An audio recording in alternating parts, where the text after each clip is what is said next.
여호와께서 그의 종들의 영혼을 속량하시나니 그에게 피하는 자는 다 벌을 받지 아니하리로다. 아멘.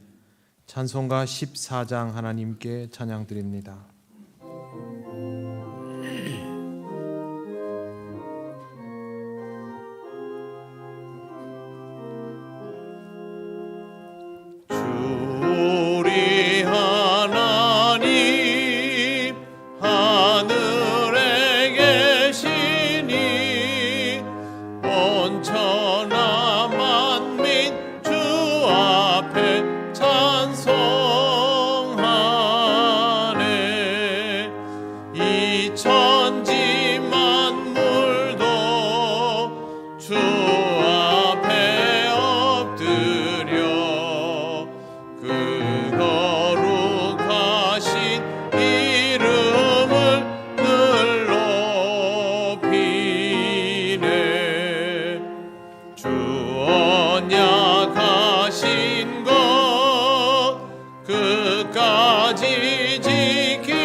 성시교독 129번입니다.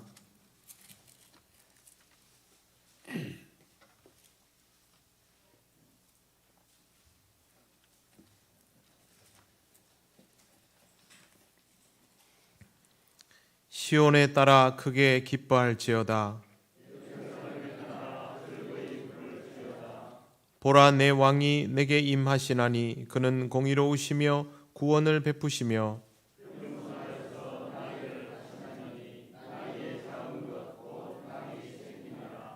내가 에브라임의 병거와 예루살렘의 말을 끊겠고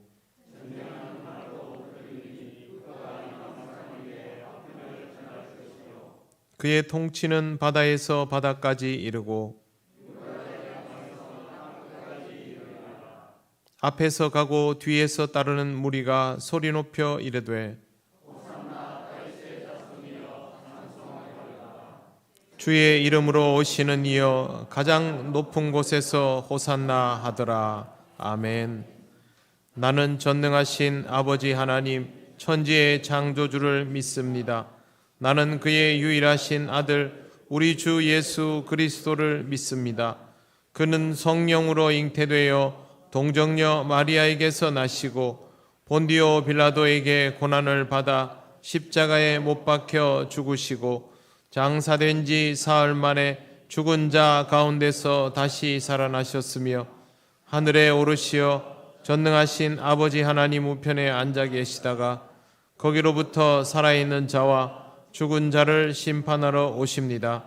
나는 성령을 믿으며 거룩한 공교회와 성도의 교제와 죄를 용서받는 것과 몸의 부활과 영생을 믿습니다. 아멘.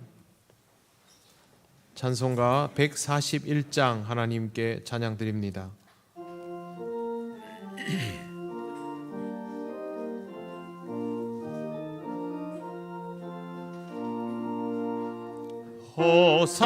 호산나 호산나 다 노래 부른다.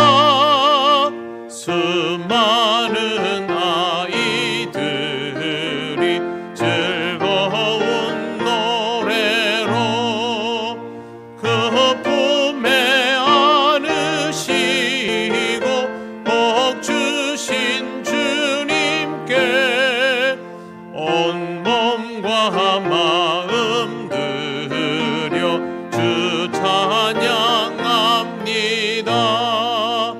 저 감람산 길 따라 큰 물이 따르며 그 손엔 종려가지 흔들며 외친다. 만왕의 왕주 예수 나귀를 타시고 그 어린이들 노래 다 받아주신다. 호산나 그 옛 노래 우리도 부르자. 주 예수 우리 구주 우리의 전능왕 온 몸과 마음 다해 목소리 높여서 영원히 기쁜 노래 주 앞에 드리자. 아멘.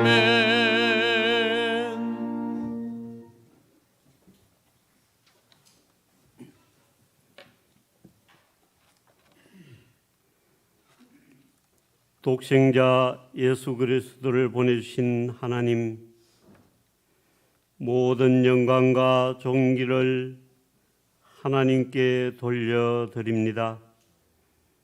창세전부터 예비하신 구원의 계획을 이루시기 위해 성육신하신 예수님의 마지막 일주일을 기념하는 첫날인 종려주일 예배를 드릴 수 있도록 은혜 베풀어 주심을 진심으로 감사합니다.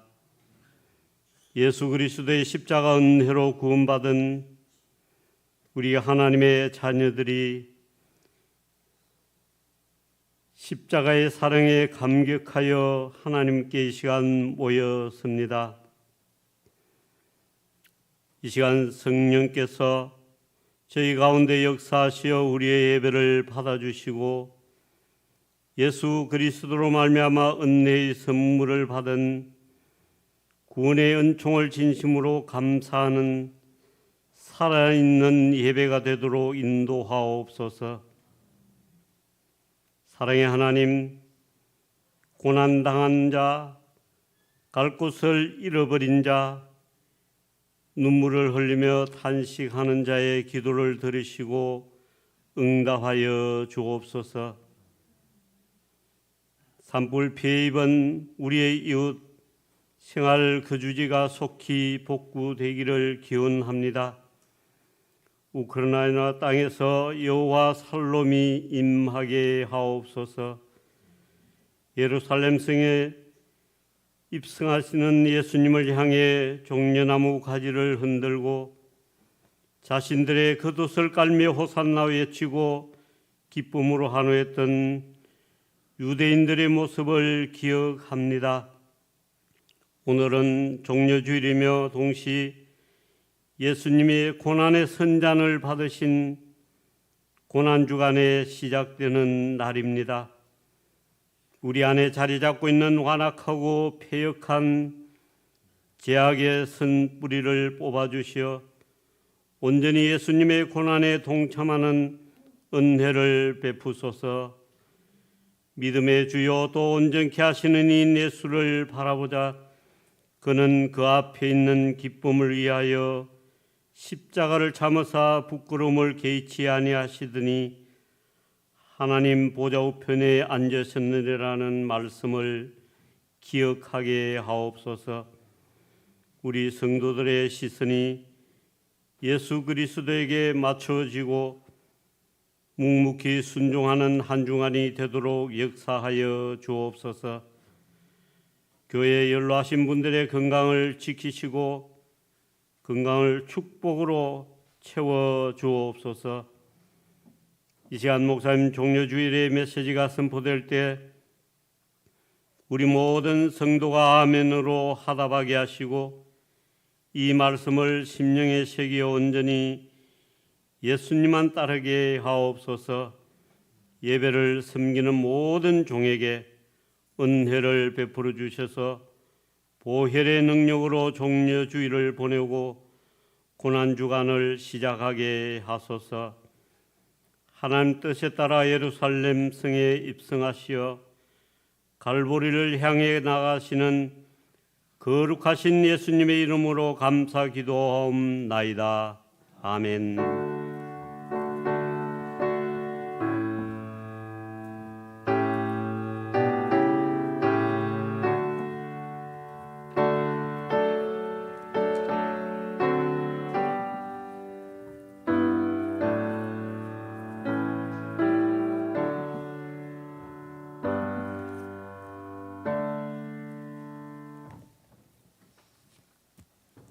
하나님 말씀 마태복음 26장 20절에서 30절입니다.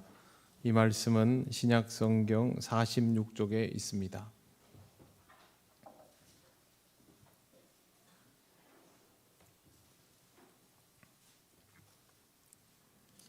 마태복음 26장 20절에서 30절 말씀을 봉독합니다. 저물 때에 예수께서 12 제자와 함께 앉으셨더니 그들이 먹을 때에 이르시되 내가 진실로 너희에게 이르노니 너희 중에 한 사람이 나를 팔리라 하시니 그들이 몹시 근심하여 각각 여짜오되 주여 나는 아니지요.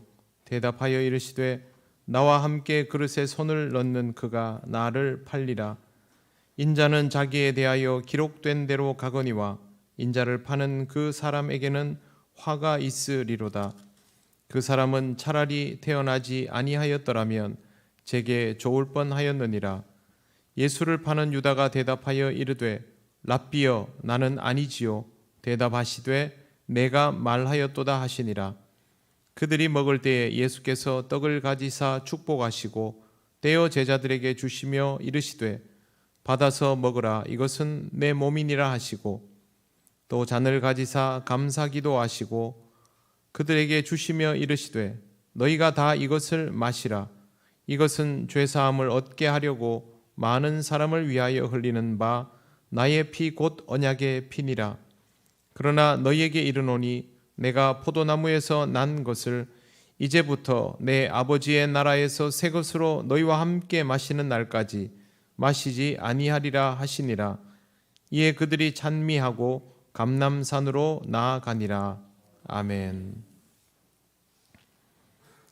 이 시간 입교 예식을 거행하겠습니다. 입교 예식은 부모님의 서약으로 유아 세례를 받은 이들이 믿음으로 자라나서 주의 몸된 교회 앞에 신앙 고백을 할 때에 주의 성찬에 참여하는 것을 허락하는 예식입니다. 성삼위 하나님께서 임재하셔서 앞으로 입교자의 삶을 지켜주기를 기도하며 교우들은 도우며 또 지도해 주시고 살펴주시기 바랍니다. 이름이 불리워지면 자리에서 일어나면 됩니다. 박다비. 네, 오른손을 들어서 하나님 앞에서 저와 서약하겠습니다. 박다비는 유아 세례를 받을 때에 부모님들이 대신하였던 신앙 고백과 서약을 이제는 장성하였으니 자기의 것으로 확신합니까? 네, 예, 확신합니다. 이렇게 답해 주세요. 박다비는 전능하사 천지를 창조하신 하나님을 믿으며 그 독생자 우리 주 예수 그리스도와 그의 구원하여 주심을 믿고 성령님을 믿음으로 삼위일체 되신 하나님을 확실히 믿습니까? 네. 박다비는 예수 그리스도를 구주로 믿을 뿐만 아니라 그의 가르침과 생활의 모범을 따라 살기로 서약합니까? 네. 서약합니다로 이번엔 대답하시면 됩니다. 박다비는 교인으로서 의무와 권리를 바르게 행사하며 교회의 관할과 치리를 복종하고 교회의 덕을 세우는 데에 힘쓰기로 서약합니까? 네, 손을 내려 주십시오. 기도드리겠습니다. 사랑의 하나님 아버지, 성령님의 은혜로 오늘 입교하는 박다비를 도우시고 이끄시사 영원토록 주님만 섬기며 날마다 성숙해져가는 삶이 있게 하셔서 하나님 나라 영원한 백성으로 살아가게 하옵소서. 날마다 하나님 앞에 맹세하는 오늘 같은 마음으로 살게 하셔서 하나님의 자녀된 기쁨을 충만히 누리게 하옵소서. 예수님 이름으로 기도드립니다. 아멘. 이제 선포하겠습니다. 박다비 군은 하나님과 온 교우들 앞에서 성실히 서약하였으므로 본 통영교회의 입교인이 된 것을 성부와 성자와 성령의 이름으로 선포하노라. 아멘. 이제부터는 하나님께서 허락하신 성찬에 참여하게 될 것이며 하나님의 인도와 보호 속에 살아가게 될 것입니다. 자, 자리에 앉아 주십시오. 이제 회중들께서 손을 들어서 저와 함께 서약하겠습니다. 하나님께서 명하신 입교 예식에 참여한 성도 여러분, 오늘 입교한 박다비는 이제 주님의 몸된 교회의 한 지체가 되었습니다. 여러분은 박다비가 주님 안에서 성령의 인도하심을 따라 믿음의 장성한 분량에 이르도록 기도로 돕고 사랑으로 돌보아 주시겠습니까? 네, 감사합니다. 손을 내려 주십시오. 한 번 더 기도드리겠습니다. 거룩하신 하나님 아버지, 하나님의 은혜 가운데 입교인이 되도록 역사하시고 인도하심을 감사드립니다. 이제 하나님 안에서 함께 예배하고 찬양하며 성찬받는 공동체로 살아갈 수 있도록 우리 모두를 지켜 주시옵소서. 아름다운 동역자가 될 수 있도록 성령 하나님께서 하나 되게 하여 주시옵소서. 예수님 이름으로 기도드립니다. 아멘. 네, 제가 오늘 우리 박다비 군에게 물어보았습니다. 소감이 어떻느냐라고 물었더니 어릴 때는 하나도 모르지만 지금은 굉장히 떨립니다. 그렇게 아침에 저에게 대답을 해 주었습니다. 부모를 통하여 먼저 신앙을 가질 수 있도록 허락받고 이제 장성하여서 스스로 신앙 고백을 해야 한다는 것의 의미를 헤아리기 때문에 나오는 떨림이었습니다. 여러분들은 이제 하나님 안에서 새로운 마음으로 하나님의 자녀된 삶을 확고부동하게 살아갈 박다비 군을 위해서 많이 기도해 주시고 살펴주시기 바랍니다. 앞으로 신앙생활 잘 하라는 의미에서 축하와 격려의 박수를 하시겠습니다. 다비 잠깐만 일어나 보세요. 네, 축하합니다. 네, 자리에 앉으면 됩니다. 기도드리고 하나님 말씀 나누겠습니다. 하나님 감사합니다. 하나님께서 키우시는 생명의 소중함을 보면서 또 우리의 삶도 하나님께서 이와 같이 살피심을 봅니다. 이 시간 하나님 우리에게 말씀하여 주시는 것도 하나님의 사랑임을 깨닫고 이 말씀 통하여 은혜 누리는 우리들 되게 하여 주옵소서. 예수님 이름으로 기도드립니다. 아멘.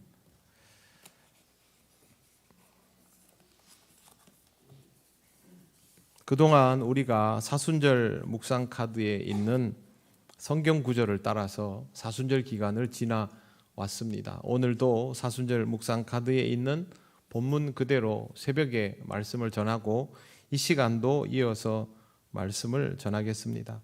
앞으로 가능하면 사순절 기간 동안은 이렇게 주어진 말씀에 집중하면서 지나는 것이 좋다고 생각을 합니다. 오늘 이 말씀을 함께 나누면서 이 시간의 의미들을 깨닫고 내일부터 시작되는 고난주간 특별 새벽기도에 나오시면 말씀을 전체적으로 받아들이며 예수 그리스도의 길에 대한 마음들을 더 잘 가질 수 있을 것입니다. 함께 읽은 말씀은 예수님과 제자들의 마지막 식사에 관한 것입니다. 제자들과 늘 함께 다니시며 식사하고 말씀을 자주 나누었지만 이제 이렇게 대화할 수 있는 기회도 딱 한 번만 남아 있는 상태였습니다. 그래서 예수님은 이 마지막 기회를 통하여 앞으로의 일들에 대하여 말씀하려 하십니다. 먼저 21절을 보시기 전에 유월절에 대해서 이해할 필요가 있습니다. 유월절은 선조들의 험난했던 시절을 기억하는 절기이지만 구원받은 것에 대한 기쁨과 감격이 있기에 잔칫날입니다. 가족끼리 모여 즐겁게 식사하고 유쾌하게 대화를 나누는 그런 좋은 분위기였는데 예수님께서 이런 말씀을 하십니다. 21절을 보십시오. 그들이 먹을 때에 이르시되 내가 진실로 너희에게 이르노니 너희 중에 한 사람이 나를 팔리라 하시니. 굉장히 갑작스럽고 충격적인 내용이었습니다. 22절 그들이 몹시 근심하여 각각 여짜오되 주여 나는 아니지요. 아마 제자들이 전부 예수님을 보면서 저는 아니지요. 저는 아니지요. 그렇게 물었던 것으로 보입니다. 선생님이 학생들을 교실에 모아놓고 갑자기 너희 중에 도둑이 있다. 그럼 어떻게 되겠습니까? 분위기가 순간적으로 나빠집니다. 이거는 도둑이 있다 정도가 아니라 나를 팔리라 하니까 더 심각한 상황입니다. 사람도 12명밖에 되지 않으니까 진짜 우리 중에 누구일까라고 서로를 돌아볼 수밖에 없습니다. 예수님께서 말씀하십니다. 23절 대답하여 이르시되 나와 함께 그릇에 손을 넣는 그가 나를 팔리라. 함께 그릇에 손을 넣는다라는 말은 손이 맞닿을 수 있는 정도의 위치에 앉아 있다는 뜻입니다.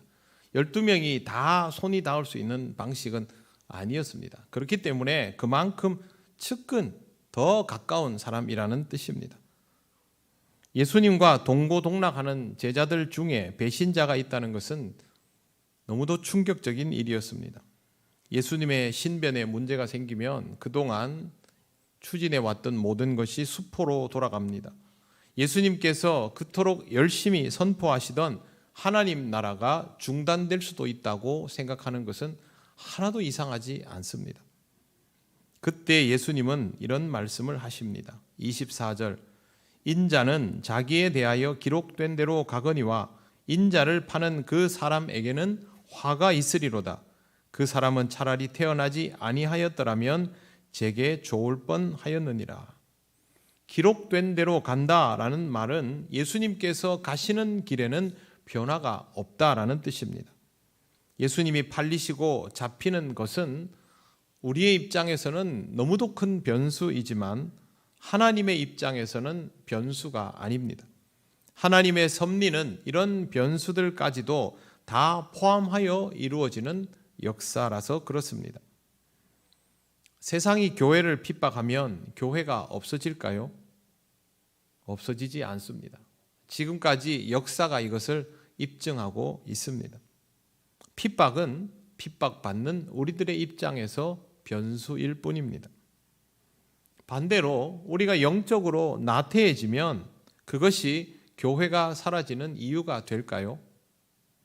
그것도 아닙니다. 하나님은 또 다른 이들을 쓰셔서 교회를 지켜나갑니다. 하나님은 마지막 때까지 주님의 몸된 교회를 어떻게든 유지해 나가실 것입니다.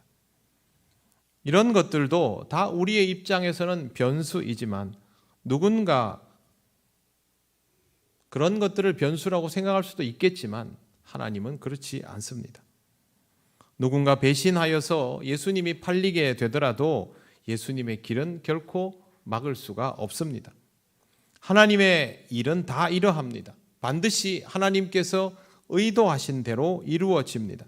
인간의 어떤 악한 시도에도 불구하고 하나님의 역사는 결코 막아지지 않는 것입니다.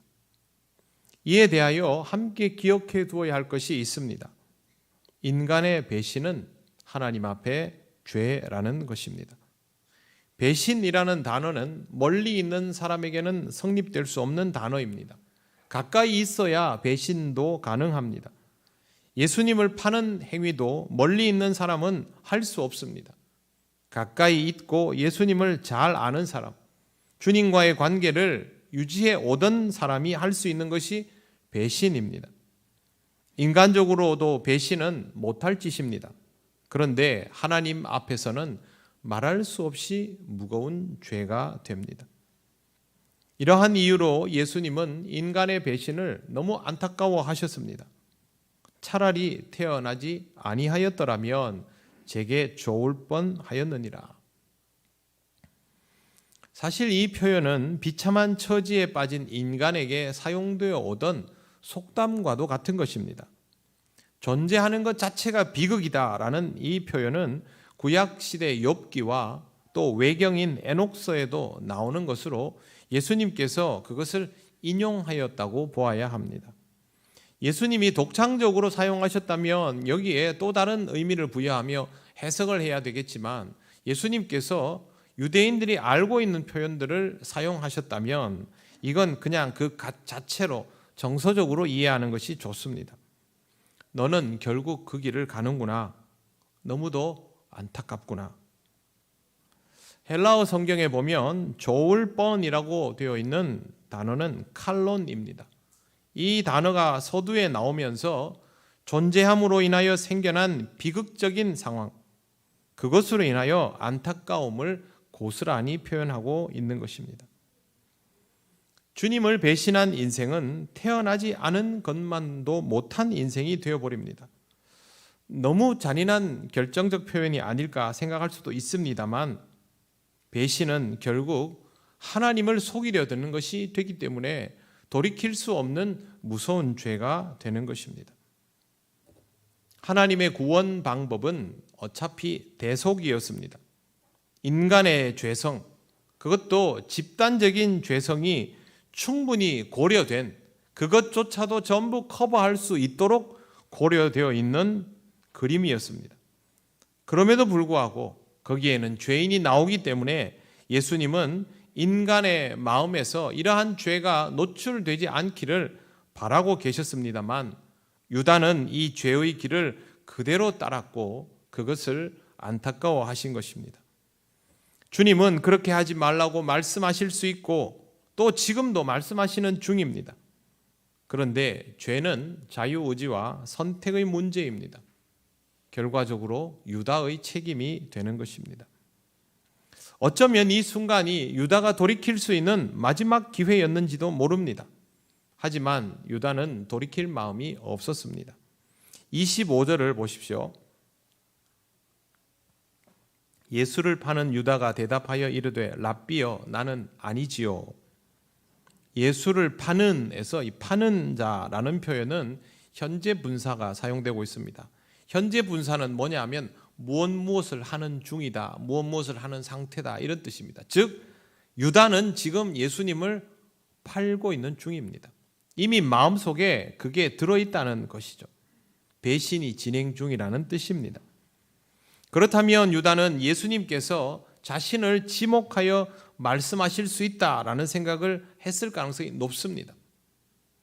보통은 나쁜 마음을 품다가 들키면 그것을 접거나 뉘우치거나 하지만 유다는 그렇게 하지 않았습니다.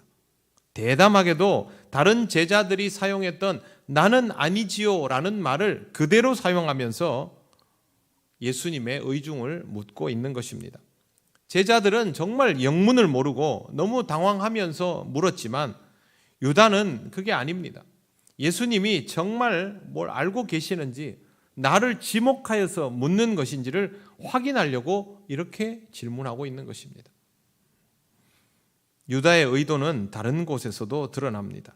제자들은 예수님을 향해서 주여라는 표현을 사용하지만 유다는 랍비를 씁니다. 랍비와 주여에는 아주 미묘한 차이가 있습니다. 랍비라는 단어는 제자들이 초기에 주님을 만났을 때 썼던 칭호입니다. 그 다음에 제자들이 다른 사람들에게 예수님을 소개할 때 주로 랍비라는 단어를 씁니다. 왜? 사람들은 예수님을 잘 모르기 때문에 먼저 접근하기 쉬운 단어가 랍비였던 것입니다.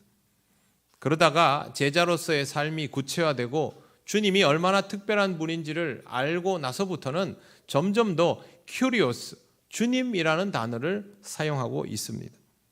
그런데 유다가 구태여 랍비라는 단어를 사용하는 이유는 지금 그가 가지고 있는 관점, 예수님을 바라보는 안목이 세상 사람들과 같은 기준을 가지고 있다는 뜻입니다. 예수님을 현자로 부르고 싶어 하는 사람들이 있습니다. 예수님의 가르침을 지식적인 측면으로만 분석하고 판단하는 사람들이 그렇습니다. 이 사람들에게 예수님은 언제나 랍비일 뿐입니다. 필요에 따라 예수님을 이용하는 사람들도 많습니다. 입으로는 주님 주님 하지만 실제로는 주님을 팔아서 자기의 이익을 추구하는 사람들입니다. 그들에게 우리 주님은 그냥 사람들에게 칭송하고 이름이 알려진 그런 대상일 뿐입니다. 랍비라고 부르는 것도 바로 그런 것이죠. 사람들이 이해하기 쉬운 정도의 수준. 필요에 따라 예수님을 찾는다면 그것은 결국 세상이 부르는 이름으로 예수님을 부르며 세상이 가지고 있는 관점으로 예수님을 판단하는 것밖에 되지 않습니다. 지금 유다의 태도는 바로 그것입니다. 그는 결국 스스로 말합니다. 나는 아니지요. 자기가 아니라서 이렇게 말합니까? 아닙니다. 내가 그런 의도를 가지고 있다는 것을 당신은 아직 모르지요. 그 뜻입니다. 아담과 하와가 하나님께 거짓말할 때와 하등 다를 바 없는 태도입니다. 여러분, 유다의 태도에 주목하시고 주의하시기 바랍니다. 하나님은 만홀히 여김을 받는 분이 아닙니다. 우리가 가까이에서 주님을 모시고 하는 것은 주님을 믿고 따르기 위함이지 배신하려는 것이 아닙니다. 나를 믿고 내 판단을 의지하다 보면 나도 모르는 사이에 유다의 길을 걸어갈 수 있습니다. 나를 믿으면 주를 배신한다는 것을 잊지 않도록 하시기를 바랍니다. 유다가 있어도 예수님은 예수님의 길을 가십니다. 유다와 같은 배신자들이 속출하여도 예수님의 십자가 길은 달라지지 않습니다. 예수님의 십자가 죽음은 이것까지 다 고려한 완벽한 선택이기 때문입니다. 이제 예수님은 하나님의 확고부동한 역사에 대하여 말씀하기 시작하십니다. 식사를 할 때 떡을 가지고 축사하시고 떼어서 제자들에게 주시면서 이런 말씀을 하십니다. 받아서 먹으라. 이것은 내 몸이니라. 이 말 한마디로 조금 좋아질 듯한 분위기는 다시 가라앉아 버립니다. 내 몸을 먹으라니요. 그런데 이 말씀은 틀림없는 사실입니다. 앞으로 제자들의 인생은 예수님의 몸을 먹는 것으로 지탱이 됩니다. 식인종처럼 실제로 예수님의 살을 먹는다는 것이 아니라 십자가에 달려 몸을 상하시고 죽으시는 그것을 통하여 제자들이 비로소 살게 되기 때문에 이렇게 말씀하신 것입니다. 우리도 주님의 몸을 먹음으로 구원을 받고 살아가는 사람들입니다. 주님이 나누어 주신 주님의 몸을 받아 먹음으로 구원받은 자의 삶을 살아가고 있다라는 사실은 우리가 잊어서는 안 되는 것입니다. 또 잔을 가지사 감사 기도를 하시고 제자들에게 나누어 주시면서 이것을 마시라 하는데 이렇게 말씀하십니다. 너희가 다 이것을 마시라. 한 사람도 빠짐없이 모두 마셔야 한다는 뜻이고 여기에는 유다도 포함이 되어 있습니다. 예수님께서 이 말씀을 하신 이유는 모두가 죄사함을 받아야 하기 때문입니다. 28절 보십시오. 이것은 죄사함을 얻게 하려고 많은 사람을 위하여 흘리는 바 나의 피 곧 언약의 피니라. 주님께서 죄사함을 위하여 피를 흘리셨으니 이 피는 모두 우리의 죄를 위한 것입니다. 이것을 마심으로 우리의 죄가 사해지면 우리는 결국 이 피를 마셔야 하는 것이죠. 물론 상징적인 의미입니다. 실제로 주님의 피를 마시는 것이 아니라 주님의 십자가 희생을 통해서 우리의 삶 속에 그 십자가의 희생이 그대로 받아들여지면서 예수를 그리스도로 믿게 되면 그것이 주님의 피를 마시는 사건이 되는 것입니다. 주님이 주시는 떡과 잔을 받는 것은 이처럼 주님의 희생을 우리를 위한 것으로 온전히 인정하고 받아들이는 사건입니다. 그럼 어떻게 해야 될까요? 제가 우연히 접한 이야기가 있어서 여러분들에게 알려드립니다. 한 고등학생이 아버지가 복수가 차서 간 이식을 해야 하는 상태라는 것을 알게 되었습니다. 이 아들은 아버지를 위해서 자신의 간을 공여하려고 했지만 부모님은 매우 반대를 했습니다. 그래도 아들이 뜻을 굽히지 않자 지금은 안 되고 완전히 장성하여서 성인이 되고 나면 언젠가 때가 되면 그때 하자라고 시간을 벌어두었습니다. 세월이 흘렀습니다. 아들은 장성하여서 학교를 마치고 직장에 들어가고 결혼하고 아이 둘을 낳았습니다. 20년이 지났습니다. 놀랍게도 복수가 찼던 아버지는 약으로 또 노력으로 20년 동안 그렇게 견뎌 왔습니다. 아들의 바램대로 간 이식을 해야 하는 상황이 정말 되었습니다. 아들은 자기 아내에게 내가 옛날부터 이런 마음을 가지고 있었고 아버지를 위해서 이식을 하려 한다 하니까 처음에는 아내가 깜짝 놀랐죠. 그러나 의지가 너무 확고부동하니까 결국에는 받아들입니다. 그렇게 해서 고등학교 때부터 마음에 품고 있던 대로 아버지를 위하여 간을 내어주게 됩니다. 수술이 잘 이루어졌습니다. 간이식 수술은 목숨을 걸고 하는 수술입니다. 아들의 몸에는 이렇게 니은자처럼 커다란 상처가 깊게 났습니다. 회복도 금방 이루어지지 않습니다. 한 달, 두 달이 지나도 체력은 돌아오지 않고 굉장히 어려운 시간을 보내야 합니다. 아버지는 간을 이식받아서 조금씩 회복하기 시작하지만 이 또한 회복을 쉽게 장담할 수 없습니다. 그렇게 아버지와 아들은 잘 견뎌서 1년의 시간을 보내었습니다. 아들의 건강은 온전히 회복되었습니다. 그러나 휴식을 항상 필요로 하는 상태가 되었습니다. 아버지의 건강은 놀랍도록 회복이 되었습니다. 놀라운 것은 아버지의 건강이 아들보다 더 좋아 보이는 정도까지 된 것입니다. 아버지는 그동안 엄격히 제한된 식사와 규칙적인 운동으로 그런 건강의 상태를 유지해 온 겁니다. 왜 그렇게 했을까요? 사랑하는 아들이 자기를 위해서 내어준 것을 헛되이 하지 않기 위해서. 그래서 그렇게 최선을 다해서 관리를 했던 겁니다. 예전에 그 20년이라는 시간을 견딘 것도 마찬가지 이유죠.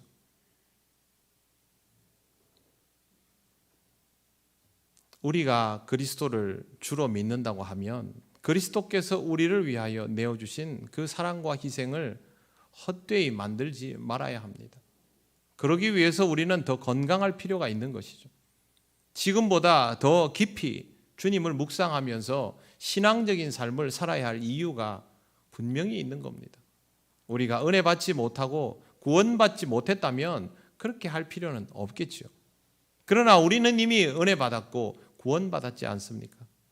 그렇기 때문에 이 삶을 이전과도 같은 방식으로 되돌려 놓아서는 안 되는 것입니다.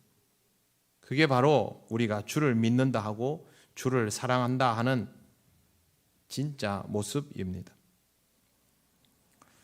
기독교는 정말 특이합니다. 죄인이 구원을 받으려면 대가가 필요한데 우리를 구원하시는 하나님은 그런 대가를 요구하시지 않습니다. 또 구원받지 못할 자가 구원을 받게 되면 그것으로 상황이 완성될 것 같은데 우리 기독교는 구원을 받는 것이 상황의 완성이 아니라 출발점입니다. 그때부터 구원을 받은 자는 자신을 구원해 주신 주님을 따라 굳이 그 길로 그대로 가게 됩니다. 이것은 단순히 내가 주를 믿는다라고 말하는 정도가 아니라 주님을 온전히 먹고 마셨기에 일어나는 일입니다. 예수님께서 굳이 떡과 잔을 통하여 자신을 먹고 마시라고 하셨던 이유는 바로 여기에 있는 것입니다. 그러니 포도주와 떡을 먹고 마셨지만 사실은 포도주와 떡을 마시고 먹은 것이라 할 수 없습니다. 예수님은 또 이후의 과정에서 더 이상 포도주가 필요하지 않다고 하십니다. 29절을 보십시오. 그러나 너희에게 이르노니 내가 포도나무에서 난 것을 이제부터 내 아버지의 나라에서 새 것으로 너희와 함께 마시는 날까지 마시지 아니하리라 하시니라. 이 문장은 1인칭으로 되어 있습니다. 그러니 철저하게 예수님께 국한된 내용입니다. 명백한 것은 앞으로 포도나무에서 나온 것을 마시지 않겠다라는 것, 그리고 제자들과 함께하지 않겠다는 것입니다. 제자들은 예수님이 아끼는 사람들이죠. 기쁨과 슬픔을 함께했던 대상이기 때문에 주님이 다시 포도주를 마시게 된다면 그건 당연히 제자들과 함께일 것입니다. 그런데 그것을 특정 시점까지 하지 않겠다고 하신 것입니다. 그 시점은 바로 하나님 나라가 완성될 때입니다. 그 전까지는 축배를 들 수 없고 전투 상황이라는 뜻입니다. 하나님 나라를 완성하기 위한 영적 전쟁이 끝나기 전에 주께서 편안한 마음으로 제자들과 포도주를 마실 일이 없다면 제자들도 이런 주님의 의지를 잊지 말아야 합니다. 주님은 마시지 않아도 우리는 마실 겁니다. 그렇게 할 수는 없지 않습니까? 또 예수님께서는 이 모든 것들을 잊지 않도록 기념하라고 하셨습니다. 마태복음에는 없지만 누가복음 22장은 마태복음과 병행 본문입니다. 여기에는 이렇게 되어 있습니다. 너희가 이를 행하여 나를 기념하라. 성찬식은 이런 주님의 말씀을 잊지 않기 위해서 지금까지 말씀드린 떡과 잔의 의미를 훼손하지 않기 위해서 행해진 의식인 것입니다. 이번에도 우리는 성찬식을 거행하지 못했습니다. 주님의 말씀을 기념하며 성찬을 하는데 세상의 법 따위가 무슨 상관이냐고 말하는 이들도 있습니다. 또 코로나에 맞춘 성찬식을 하기 위해서 캡슐 커피 같은 방식으로 1인용 떡과 잔을 밀봉하여서 그걸로 성찬식을 하는 경우도 있습니다. 그런데 정말 중요한 것은 포도주와 떡을 먹는 것이 아니라 제대로 기억하고 기념하는 것입니다. 우리가 기념하려고 먹는 것이지 먹으려고 기념하는 것은 아니지 않습니까? 성찬식은 때가 되면 다시 할 수 있습니다. 그러나 성찬식에 임하는 우리의 마음이 이러한 시간들을 통해서 온전히 회복되고 주를 기념하고 기억하지 못한다면 주님의 살과 피를 먹고 살아남은 자답지 못하다면 다 소용없는 일입니다. 오늘 이 예배는 우리를 구원하시는 주님과 만찬을 나누는 자리입니다. 그러므로 다시 한번 주님의 살과 피를 먹으며 구원받아 살아가는 인생임을 잘 깨달으시고 주님을 제대로 기억하고 기념하는 제자의 삶을 살아가시기를 바랍니다. 우리의 인생은 예수를 주라 시인해야 하고 주님과 늘 함께여야 하며 주님을 따라야 하고 주님을 닮아야 합니다. 그래야 주님을 기념하고 기억하는 삶이 될 수 있습니다. 이를 명심하시고 주님의 뜻에 맞추어져 가며 주님을 기쁘시게 하는 인생이 되시기를 바랍니다. 기도드리겠습니다. 하나님 감사합니다. 우리를 위하여 베푸신 그 놀라운 사랑과 은혜를 잊지 않기를 원합니다. 우리가 드리는 예배와 어떤 의식 속에도 우리의 의지가 아닌 주님의 뜻만 남아있기를 원합니다. 우리 심령 속에 주님에 대한 기억이 분명하게 살아있기를 원하며 그리스도께서 가신 길을 따라갈 수 있음에 하나님께 감사할 수 있는 우리가 되기를 원하오니 성령님 우리를 인도하여 주시옵소서. 예수님 이름으로 기도드립니다. 아멘. 찬송가 145장 찬양하시며 봉헌하시겠습니다.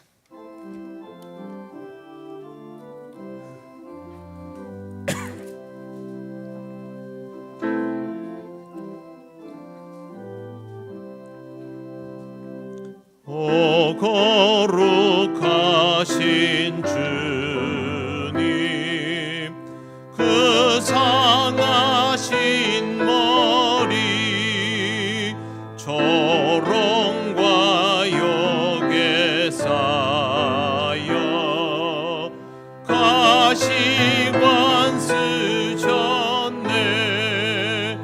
아침에 처럼 밝던 주님의 얼굴이 고통과 지옥으로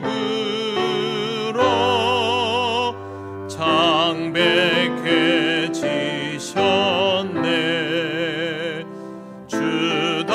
주당하신 그 고난 죄인 위함이라.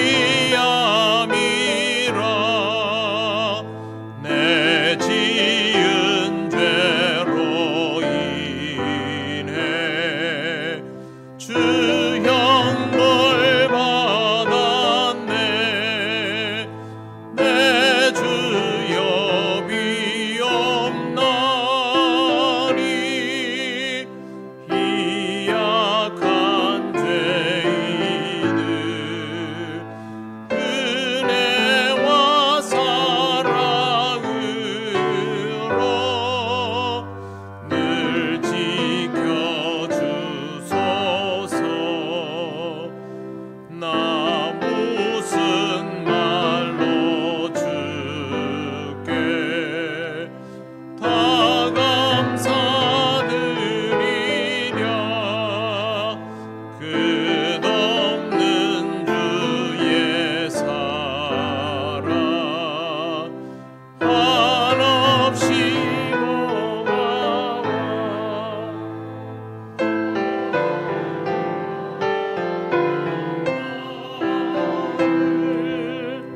주의 것 삼으사 주님만 사랑하며 나 살게 하소서. 아멘. 하나님 감사합니다. 오늘도 하나님 은혜 가운데 예배하며 이 시간 예물을 드립니다. 우리가 하나님의 자녀라서 이리 할 수 있는 것을 너무도 기뻐하며 영광을 돌립니다. 우리 모든 성도들의 삶을 지켜주시고 주님 은혜 가운데 살아감을 잊지 않게 하옵소서. 다음 한 주간도 하나님께서 역사하여 주셔서 필요한 것들을 채우시고 허락하실 때에 지혜롭게 사용하며 주의 뜻을 드러내는 귀한 자녀요 제자의 삶을 살아가게 하옵소서. 감사드리며 예수님 이름으로 기도드립니다. 아멘. 아멘.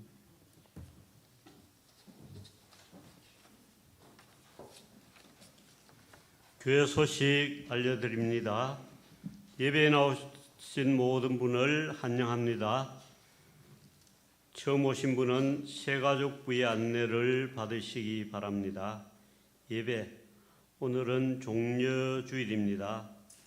오늘 입교인이 된 그 박다비 학생 축하드립니다.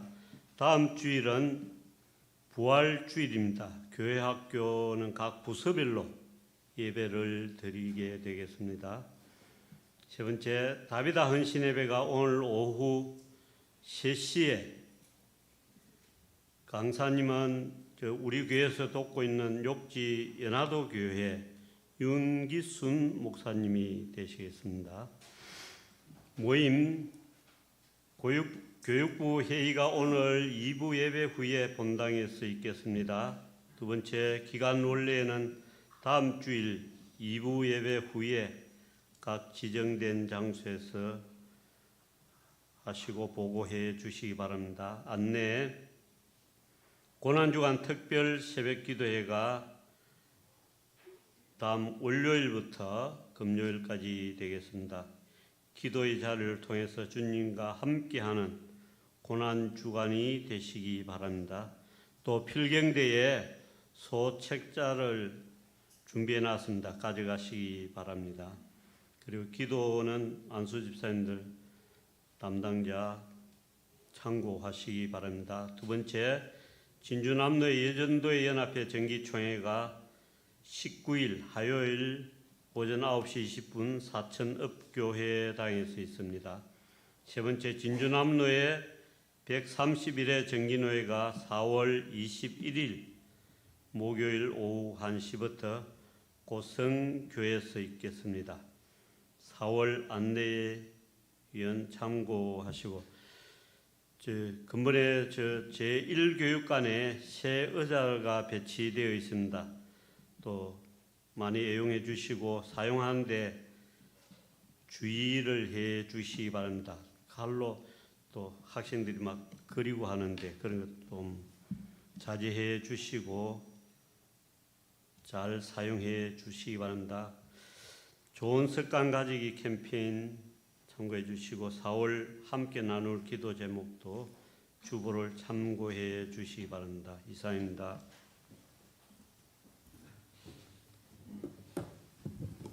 네, 지금 우리 교회는 코로나가 끝나기 전이지만 많은 변화들이 일어나고 있습니다. 선교 지역을 돕는 부분, 또 국내 섬지역 교회들과 함께하는 부분, 그런 것들도 있고 성경 공부도 열심히 하고, 교회 학교 교사들은 하브르타 교육을 통해서 지금 추가로 6주를 공부하고 아직 2주를 더 하고 8주간의 교육을 열심히 받고 있습니다. 그 외에도 우리 교회는 앞으로 많은 것들을 하게 될 것입니다. 우리 교회에서 어떤 일들이 이루어지는지에 대해서 여러분 관심을 가져주시고, 또 여러분에게 알릴 수 있는 방법들도 다방면으로 하고 있으니까 꼭 살피시고 기도해 주시기 바랍니다.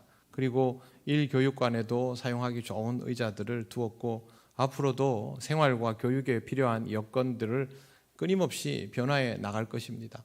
우리 모두의 일이니까 여러분들이 적극적으로 관심을 가져주시기를 바랍니다. 내일부터 고난주간 특별 새벽기도회를 시작합니다.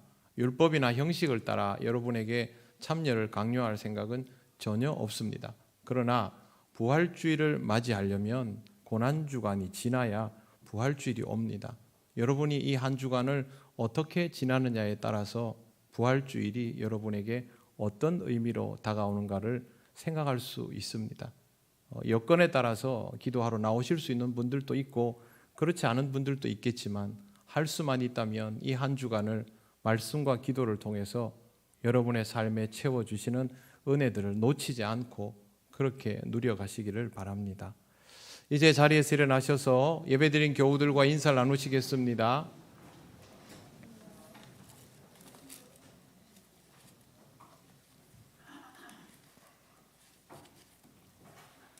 찬송가 635장 주기도문 찬양 드립니다.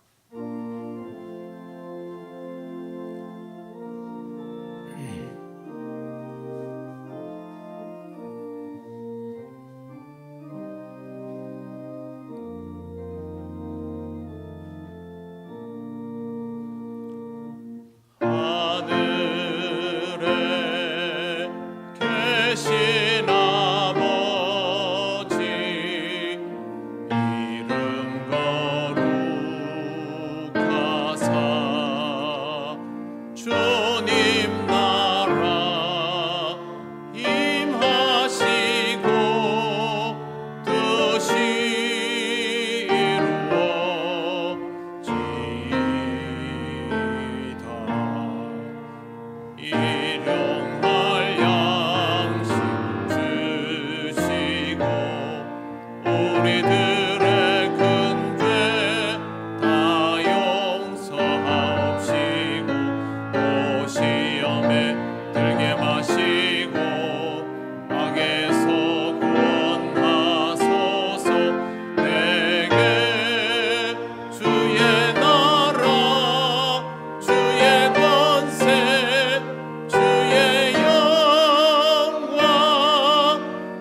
우리 주 예수 그리스도의 크신 은혜와 하나님 아버지의 놀라우신 사랑과 성령님의 교통하시고 인도하여 주심이 우리를 위하여 살과 피를 내어주신 그리스도의 마음을 헤아리며 그리스도를 쫓아가기를 원하는 이 시간 예배하는 권속들 위해 영원토록 함께 하시기를 간절히 축원하옵나이다.